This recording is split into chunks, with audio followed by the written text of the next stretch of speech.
नमस्ते एवरीवन, आप सभी का मेरे यूट्यूब चैनल पर स्वागत है।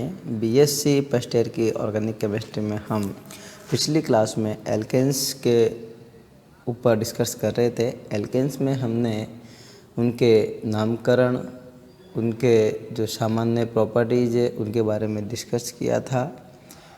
एल्केनों में कार्बन परमाणु का जो है कितने टाइप के कार्बन परमाणु होते हैं, हमने कहा 4 टाइप में उनको बांटा था, primary, secondary, tertiary and quaternary. फिर हमने कहा कि हाइड्रोजन कितने प्रकार के होते हैं हाइड्रोकार्बन्स में, तो हमने कहा कि यदि प्राथमिक कार्बन से जुड़े हुए कोई हाइड्रोजन परमाणु हैं तो वो आपके प्राथमिक हाइड्रोजन कहलाएंगे। द्वितीय कार्बन पर या सेकेंडरी कार्बन पर कोई हाइड्रोजन है तो वो आपके सेकेंडरी हाइड्रोजन कहलाएंगे। इसी प्रकार तृतीय कार्बन पर यदि कोई हाइड्रोजन आपका उपस्थित है तो वो टर्सरी हाइड्रोजन कहलाएगा। चतुर्थ कार्बन पर कोई हाइड्रोजन नहीं होगा क्योंकि वहाँ पर उसकी चारों वैलेंसी अन्य 4 कार्बन परमाणुओं से फुलफिल होती है और कार्बन की वैलेंसी टोटल 4 ही होती है। उन सब के बाद में हम जो है आज की क्लास में अगला जो अपना टॉपिक है इसी क्रम में वो है सोर्स ऑफ एल्केन। क्या है? एल्केनों के स्रोत। तो देखिए एल्केनों के स्रोतों में बेटा सबसे पहले जो है प्राकृतिक गैस जो आपका है, देखो एल्केनों का सर्वाधिक महत्वपूर्ण स्रोत प्राकृतिक गैस एवं पेट्रोलियम पदार्थ हैं। पेट्रोलियम एल्केनों तथा अन्य हाइड्रोकार्बन का एक जटिल मिश्रण होता है जिससे में 4 डिग्री सेंटीग्रेड परमाणुओं तक के 4 डिग्री कार्बन, माफ़ कीजिएगा 4 डिग्री कार्बन परमाणुओं तक के एल्केन पाए जाते हैं। अगला इसका पॉइंट है पेट्रोलियम के कुओं से प्राप्त होने वाली प्राकृतिक गैस में केवल निम्नतर एल्केन, जैसे आपकी निम्नतर का मतलब कार्बन 1 से लेके कार्बन 5 तक की जो सामान्य श्रृंखला वाले एल्केन है उनकी हम बात करेंगे, जैसे मेथेन, एथेन, प्रोपेन, ब्यूटेन आदि होते हैं। तो जो डायरेक्ट आपको पेट्रोलियम के कुओं से जो प्राप्त होती है प्राकृतिक गैस उसमें लोअर एल्केन आपके पाए जाते हैं। अगला पॉइंट है प्रकृति में जंतुओं तथा वनस्पति के शय से भी मेथेन जैसे निम्नतर एल्केन बनते हैं। हम जानते हैं जैसे आपके पेड़ पौधों की पत्तियां नीचे गिरती है, गिरने के बाद में कहीं गहरे इसमें छिछले नमी वाले गड्ढों में गिर जाती है, फिर ये सड़ती है, सड़ने के पश्चात इनसे गैस फॉर्मेशन होती है, तो वो गैस होती है आपकी मीथेन गैस होती है। और आपने देखा होगा अपन गाँव में जो गोबर गैस का जो पहले चलते थे चूल्हे, एक टैंक बनाते थे उसमें गोबर डालते थे और गोबर से गैस का निर्माण होता था, तो गोबर गैस भी इसी का एक उदाहरण अपन ले सकते हैं। तो ये तो हो गई इसके सोर्स की बात। यहाँ से क्वेश्चन कोई ज़्यादा बड़ा क्वेश्चन नहीं आना है सोर्स से, कभी आधा नंबर का क्वेश्चन पूछ लिया तो पूछ ले, नहीं तो कोई वो भी आवश्यक नहीं है। बट अब जो क्वेश्चन आने वाला है अगला टॉपिक आपका, इसमें से बहुत ही महत्वपूर्ण क्वेश्चन आता है मेथड्स ऑफ प्रिपरेशन या बनाने की विधियाँ। इसके बारे में हम जो है बहुत विस्तार से चर्चा करेंगे और पॉइंट टू पॉइंट बहुत बारीकी से इसको हम ध्यान रखेंगे। तो एल्केन बनाने की विधियाँ जो है सबसे पहले जो आपका मेथड है वो है एल्कीनों तथा एल्काइनों का हाइड्रोजनीकरण। देखो हमने कहा कि हाइड्रोकार्बन आपके सैचुरेटेड और अनसैचुरेटेड होते हैं। सैचुरेटेड हाइड्रोकार्बन वो होते हैं जिनमें कार्बन परमाणु के चारों बंध सिंगल बंध हो, वो सैचुरेटेड हाइड्रोकार्बन कहलाते हैं। और यदि आपके ऐसे कंपाउंड्स या ऐसे हाइड्रोकार्बन जिनमें द्विबंध और ट्रिपल बंध हो तो वे आपके असंतृप्त हाइड्रोकार्बन कहलाते हैं। फिर हमने कहा कि असंतृप्त हाइड्रोकार्बन जो होते हैं उनके उदाहरण अपने लिए थे एल्कीन और एल्काइन। तो एल्कीन और एल्काइन जब हम जानते हैं कि कार्बन कार्बन के मध्य द्विबंध होता है, ट्रिपल बंध होता है, तो वहाँ पर हाइड्रोजन की संख्या कम हो जाती है। यदि हम उन कार्बन परमाणुओं पर हाइड्रोजन का योग करा दें, हाइड्रोजन का क्या करा दें, योग करा दें, तो डबल बंध कम हो जाएंगे और डबल बंध हटाते ही आपका जो है एल्कीन से एल्केन बन जाएगा। या हम कहें कि ट्रिपल बंध है, एल्काइन है, तो एल्काइन से हम एल्कीन बना सकते हैं और एल्कीन से हम एल्केन बना सकते हैं, राइट। तो देखो सबसे पहला पॉइंट है आपका, समझते हुए चलिए इसे आराम से, कोई टिपिकल वो नहीं है। आप समझोगे, आराम से अपने नोटबुक में से नोट करोगे साथ के साथ में लिख कर। तो बेहद ही आसान विधियां हैं। एल्किनो व एल्काइनों के हाइड्रोजनीकरण द्वारा by the hydrogenation of alkenes and alkynes. ठीक है, एल्किन या एल्काइन को निकल या पैलेडियम या प्लेटिनम अथवा बेरियम सल्फेट उत्प्रेरक की उपस्थिति में हाइड्रोजन के साथ अभिक्रिया करवाने पर एल्केन प्राप्त होता है। तो एल्केन हमें सबसे अंत में प्राप्त होगा। अगर आपने देखो प्रोडक्ट के यहाँ पर रिएक्टेंट की जगह पर कोई एल्काइन लिए, क्या है एल्काइन, इस वाले कार्बन के पास में एक हाइड्रोजन है और यहाँ पर R समूह जुड़ा हुआ है जो है आपका एल्किल समूह। अब ये 2 कार्बन 4 कार्बन 6 कार्बन किसी भी तरीके का ग्रुप आपका हो सकता है, पर आपको मेन फिनोमेना याद रखना है कि ये जो है हम यहाँ पर एल्काइन के साथ में जो है अपचयन करा रहे हैं। अपचयन का मतलब क्या है, एडिशन ऑफ हाइड्रोजन या हाइड्रोजन का योग ही आपका अपचयन कहलाता है। तो देखो प्लस हमने H2 कर दिया और ये सारे उत्प्रेरक हैं, इनकी उपस्थिति में निकिल आप ले सकते हैं, प्लेटिनम ले सकते हैं, प्लेटिनम ले सकते हैं या बेरियम सल्फेट ले सकते हैं। एग्जाम में ज़रूरी नहीं इतने सारे वो लिख के दे एरो के ऊपर, वो इनमें से कोई भी एक दे देगा। Palladium plus H2 plus heat दे देगा, प्लेटिनम दे देगा, इसको हीट कर देगा, बेरियम सल्फेट दे देगा, इसको लेके हीट दिखा देगा आपको। फिर आपको क्या बनाना है, इस उत्प्रेरक और इसकी उपस्थिति में आपको बनाना है सबसे पहले एल्कीन। क्या बनाना है, एल्कीन। फिर एल्कीन के पश्चात आपको ये आपका ए प्रोडक्ट हो गया, इससे ये बी प्रोडक्ट हो गया। सेम यही कंडीशन आप यहाँ भी आपका निकिल, पैलेडियम, प्लेटिनम या बेरियम सल्फेट आप यहाँ ले सकते हो, इसे भी आप हीट करोगे और प्लस H2 का एडिशन यहाँ आपको करना है।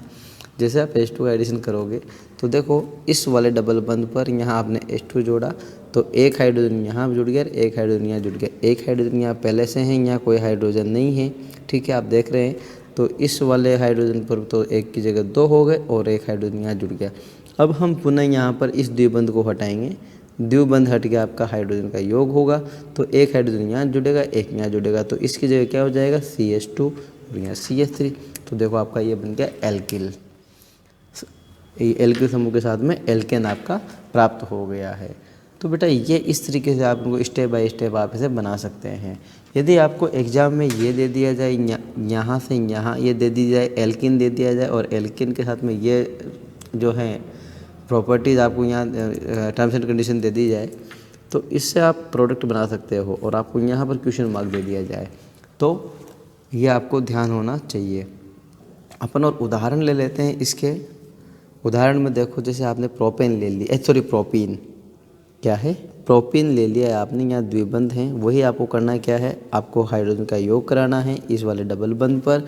और ये निकल पैलेडियम या PDC भी होता है, ये पैलेडियम कार्बन होता है। इसकी उपस्थिति में आप इसे जब गर्म करोगे, हाइड्रोजन आप ऐड करोगे या इसकी उपस्थिति में हीट करोगे, तो आपका जो है ये हाइड्रोजन जो है, ये हाइड्रोजन इस वाले डबल बंध पर जुड़ जाएगा। तो एक हाइड्रोजन यहाँ, एक हाइड्रोजन यहाँ जुड़ गया, तो आपका प्रोडक्ट बन गया प्रोपेन। और प्रोपेन क्या है, ये एक एल्केन है। ठीक है, इसी प्रकार हम और उदाहरण ले लेते हैं। जैसे 2 ब्यूटाइन का आपके पास एक उदाहरण है, मतलब उदाहरण आप कोई भी ले सकते हो, पर आपको जनरल फंडामेंटल समझ में आ जाना चाहिए। जनरल फंडामेंटल आपका क्लियर है तो उदाहरण कोई भी हो वहाँ आपको समस्या नहीं आएगी। तो देखिए यहाँ पर आपका 2 ब्यूटाइन, देखो नाम लिखना बेहद आसान है, आप लोगों को 11th-12th में भी IUPAC आपने पढ़ी है।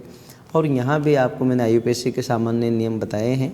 1 2 3 4 आपके 4 कार्बन हैं, लंबी श्रृंखला है, तो ये क्या हो गया, ब्यूट हो गया। अब इसमें डबल बंद, ट्रिपल बंद जहाँ भी आ रहा हो पोजीशन, तो सबसे हम नंबरिंग उधर से करते हैं जहाँ से वो निकट पड़े। तो आप इधर से करोगे तब भी 2 पे आ रहा है, इधर से करोगे नंबरिंग तब भी 2 पे आ रहा है। तो अब इसका नाम क्या होगा, 2 ब्यूट, या हम यूँ लिख सकते हैं ब्यूट 2 आइन, या इसे सामान्य नाम में यूँ लिख देते हैं 2 ब्यूटाइन। ठीक है, जब हम यहाँ पर डायरेक्टली, आप देखो हम इसे 2 स्टेप में ना लिखकर स्टेप 1 स्टेप 2 ना लिख के सीधा हमने 2H2 का योग करा दिया, ऐसा होता नहीं है। स्टेप बाय स्टेप आप दिखाओ, ज़्यादा अच्छा है। पर यहाँ पर आप शॉर्टकट हम चलने का प्रयास कर रहे हैं और सीधा 2H2 जोड़ के निकल प्लेटिनम या बेरियम सल्फेट की उपस्थिति में जब हीट करते हैं तो आपका प्रोडक्ट बनता है ब्यूटेन। क्या बनता है? ब्यूटेन। तो ये ध्यान रहे, आपको स्टेप बाय स्टेप पहले एल्काइन अगर दिया है तो एल्काइन से एल्किन बनेगा और एल्किन से एल्केन बनेगा। यदि आपको अभिक्रमक के रूप में या अभिकारक के रूप में एल्कीन दी हुई है तो एल्कीन से आप डायरेक्ट एल्केन बना सकते हैं। ठीक है। उपरोक्त अभिक्रिया जो हमने भी की है हाइड्रोजनेशन की या अपचयन की अभिक्रिया, यदि हम रेने निकल, देखो ये एक बार क्या कई बार एग्जाम में पूछा गया है, रेने निकल, इस पे 1 लगाया हुआ है, ये इसी प्रकार से लिखा जाता है। तो रेने निकल उत्प्रेरक की उपस्थिति में, रेने निकल का मतलब जहाँ भी आपको Na ये निकल डैश Al मिल जाए, इसका मतलब क्या है आपका, ये रेने निकल होता है। इसे हम निकल एल्यूमिनियम एलॉय के नाम से भी जानते हैं। किस नाम से? निकल एल्यूमिनियम एलॉय के नाम से भी इसे जानते हैं। तो रेने निकल की उपस्थिति में कराई जाए तो यह अभिक्रिया निम्नतर ताप पर ही संपन्न हो जाती है। मतलब आप कह सकते हैं कि यदि ये अभिक्रिया आपकी रेने निकल की उपस्थिति में होगी तो बहुत कम ताप पर ही यह अभिक्रिया संपन्न हो जाएगी। और यह अभिक्रिया एक विशेष नाम से जानी जाती है, वो है साबातिर-सैंडरसन विधि। ये भी क्वेश्चन आपसे एग्जाम में पूछा गया है, आप पुराने पेपर उठा के देखिए, आपको यहाँ से क्वेश्चन अवश्य रूप से देखने को मिलेगा कि साबातिर-सैंडरसन विधि किसे कहते हैं, उदाहरण से ही समझाइए। तो यदि आपका जो है अपचयन या एल्केनों का निर्माण जो है रेने निकल की उपस्थिति में हो रहा है तो वो प्रोसेस आपकी साबातिर-सैंडरसन अभिक्रिया कहलाएगी। रेने निकल को बनाने के लिए हम निकल एल्यूमिनियम मिश्र धातु की NaOH विलयन के साथ अभिक्रिया करवाई जाती है तो आपका जो है रेने निकल प्राप्त होता है। आपसे पूछ लिया जाए कि रेने निकल किस प्रकार प्राप्त करते हैं तो आपका आंसर इस प्रकार से होगा कि जब हम NaOH विलयन के साथ निकल एल्यूमिनियम मिश्र धातु की क्रिया कराते हैं तो हमें जो उत्पाद प्राप्त होता है वो रेने निकल प्राप्त होता है। हम बात करते हैं, एक उदाहरण ले लेते हैं। यहाँ पर 2-ब्यूटाइन आपके पास है, वही प्रोडक्ट, और आपको यहाँ Na-Al मिलेगा, इसका मतलब स्वतः ही रेने निकल है।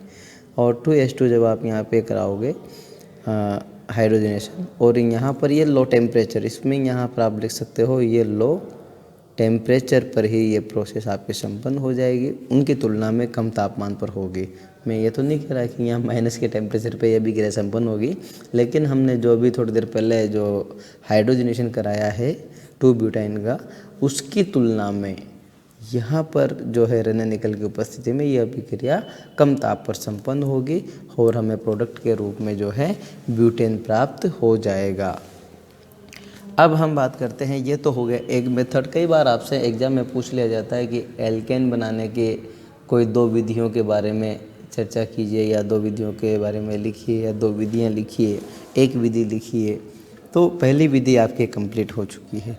ये तो सामान्य वे में अगर उसने सिंपली वे में क्वेश्चन पूछा तो जो आपको याद है, मतलब आपको छूट दे दी कि भाई आपको जो याद है वो लिख सकते हो। लेकिन अब आगे आने वाली जो विधियाँ हैं बहुत महत्वपूर्ण हैं, उनको वो नाम से पूछता है। वो तो ठीक वैसे ही हो गया ना, मैंने कोई क्वेश्चन पूछा कि पूरी क्लास में मैंने सामान्य तरीके से बोल दिया कि हाँ, तो उसमें किसी का मन किया बताने का बता दिया, नहीं मन किया नहीं बताया, है ना। सार्वजनिक क्वेश्चन पूछा है मैंने, लेकिन अगर इंडिविजुअली मैं किसी से अगर नाम लेके पूछता हूँ तो फिर वो उसमें उसकी कठिनाई बढ़ जाती है ना। तो वही बात है कि अब वो नेम रिएक्शंस जो हैं आगे आने वाली है, उनको भी हम एक एक करके चर्चा करेंगे। उससे पहले आसान एक और अपना तरीका है, एल्किल हैलाइडों के अपचयन द्वारा हम कैसे एल्केन बना सकते हैं। तो देखिए, by the reduction of alkyl halides, इनके द्वारा हम जो है एल्केन का निर्माण करेंगे। तो एल्किल हैलाइडों का जिंक कॉपर एथेनोलिक जो आपका है, इसका कैटालिटिक फॉर्म में है,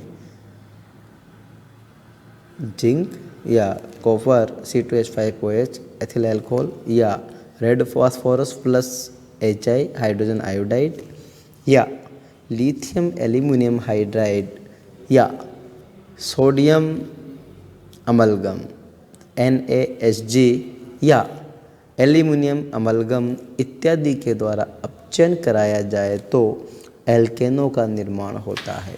देखो, यदि आपके पास कोई एल्किल हैलाइड है RX, क्या है, एल्किल हैलाइड आपका RX होता है, यही होता है। देखो आपका एल्किल हैलाइड ये RX, ये कोई आपका एल्किल समूह है और ये इस पर कोई भी हैलाइड जुड़ा हुआ है। ये फ्लोरीन, क्लोरीन, ब्रोमीन, आयोडीन, एस्टेटिन कुछ भी हो सकता है।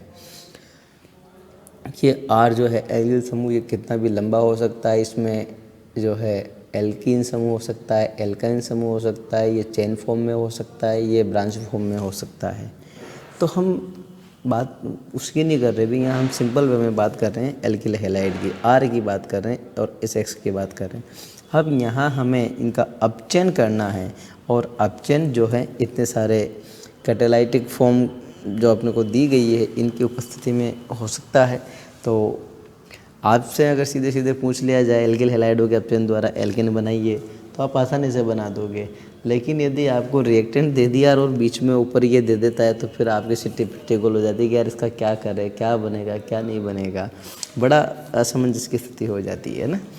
तो देखिए, आपको जिंक कॉपर के साथ में एथेनॉल दिख जाए तो भी आपको एल्किल हैलाइडों का अपचयन कराना है। Red phosphorus plus hydrogen iodide दिख जाए, लिथियम एल्यूमिनियम हाइड्राइड आपको दिख जाए, प्रबल अपचायक की श्रेणी में इसका नाम आता है।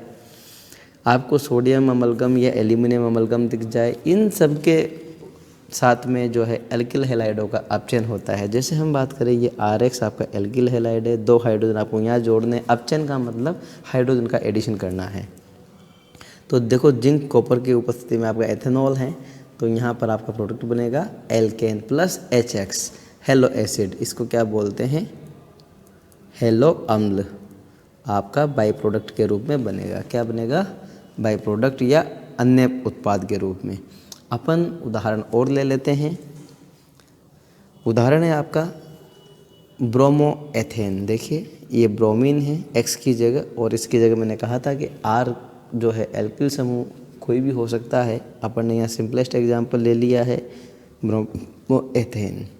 अब ब्रोमोएथेन में देखिए आप इथाइल, इसे हम इथाइल ब्रोमाइड भी बोलते हैं। जब 2 हाइड्रोजन का योग करेंगे हम यहाँ पर तो 2 हाइड्रोजन का योग कहाँ कहाँ होगा, एक हाइड्रोजन का योग तो इस पर होगा और एक हाइड्रोजन के साथ में ये ब्रोमीन मिलकर जो है आपका हेलो एसिड बनाएगा। तो देखिए, जिंक कॉपर और एथेनॉल की उपस्थिति में हो सकता है, ये सोडियम अमलगम की उपस्थिति में हो सकता है, लिथियम एल्यूमिनियम हाइड्राइड की उपस्थिति में हो सकता है। तो आपका प्रोडक्ट तो बन गया एथेन प्लस बाय प्रोडक्ट बन गया आपका हाइड्रोजन ब्रोमाइड, जिसे हम HBr बोलते हैं। ठीक है, अब हम बात करते हैं कि इस जिंक कॉपर एथेनॉल का क्या रोल रहा है इस अभिक्रिया में। ये यहाँ से यहाँ तक के महत्वपूर्ण बात नहीं है, महत्वपूर्ण बात है इस क्रिया की क्रियाविधि, जो इसकी मैकेनिज्म है वो। तो देखिए, मैकेनिज्म इसकी हम सॉल्व करते हैं, बहुत आसान तरीके से इसको समझने का हम प्रयास करेंगे।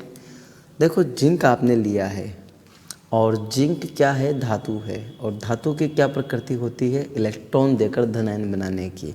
तो देखो, जिंक ने सबसे पहले 2 इलेक्ट्रॉन अपने त्यागे बाह्यतम कोश के और Zn+2 पोजीशन में ये आ गया है। अब जैसे ये 2 इलेक्ट्रॉन यहाँ से निकले, ये आपका एल्किल हैलाइड या इथाइल हैलाइड आपका जो है ये ब्रोमाइड, यहाँ पर आप ब्रोमीन लिखते हो, या ब्रोमीन ना लिख के मैंने इसको X से रिप्रेजेंट कर दिया है। ये कोई भी आप हैलाइड या क्लोरीन ब्रोमीन कॉमन आपको समझने के लिए, फिर यहाँ कोई भी हैलाइड आप रखो।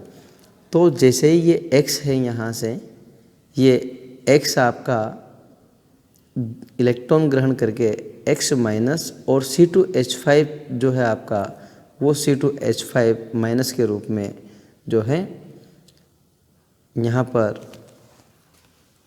ये आ जाएगा। ये C2H5 आपका ये नेगेटिव फॉर्म में आ जाएगा। एक इलेक्ट्रॉन इसने लिया और एक इलेक्ट्रॉन इसने लिया। ठीक है, यहाँ पर हम इसकी बात कर रहे हैं। अब अगली फॉर्म में क्या होगा, ये C2H5 मैंने इसको क्या लिख दिया, C2H5 के रूप में नेगेटिव चार्ज। C2H5OH जो है वो इस प्रकार से टूटेगा कि C2H5O नेगेटिव और H पॉजिटिव के रूप में यहाँ से निकले। तो ये H जो है यहाँ से टूटकर यहाँ आता है। तो देखिए, C2H6 बन गया आपका आप इसको कुछ इस तरीके से लिख सकते हो, CH3 प्लस, अब क्या बचा आपका यहाँ से C2H5O नेगेटिव बच गया है, जो क्या है, ये नेगेटिव आयन है या एथेनॉल पर नेगेटिव आयन है यहाँ पर। अब इसके पश्चात आपके पास जो है हेलो एल्केन का अपचयन निकल प्लेटिनम या प्लेटिनम उत्प्रेरक की उपस्थिति में हाइड्रोजनीकरण करने पर भी किया जा सकता है। जैसे आपका RX है, निकल प्लेटिनम जो है आपके, इनकी उपस्थिति में भी हम इनका जो है अपचयन कर सकते हैं और वही हमें यहाँ से एल्केन प्राप्त होगा और हेलो एसिड प्राप्त होगा। तो ये ध्यान रहे कि ये सारे जितने भी आपके कैटलिस्ट हैं, ये सारे के सारे ही, ये सब आपके इनको जो है अपचयन करने के लिए उपयोग किया जाता है। इनकी उपस्थिति में सदैव आपके रिएक्टेंट मॉलिक्यूल का अपचयन होता है। अब इसके बाद में तीसरा जो मेथड इसका है, मेथड ऑफ प्रिपरेशन, उसकी चर्चा हम जो है अगली क्लास में करेंगे, क्योंकि आज की वीडियो क्लास काफ़ी लंबी हो जाएगी अगर उसका चर्चा हमने आज ही की तो। वो है आपकी उड्ज रिएक्शन या उड्ज अभिक्रिया, जो कई बार आपके पेपर में नाम से पूछी गई है, कई बार क्या हर बार पूछी गई है, कोई साल ही ऐसा बचा होगा जिसमें वो नहीं पूछी गई हो। तो उसके बारे में हम जो है चर्चा अगली वीडियो क्लास में करेंगे। तो आज की क्लास यहीं समाप्त करते हैं। आप सभी का धन्यवाद।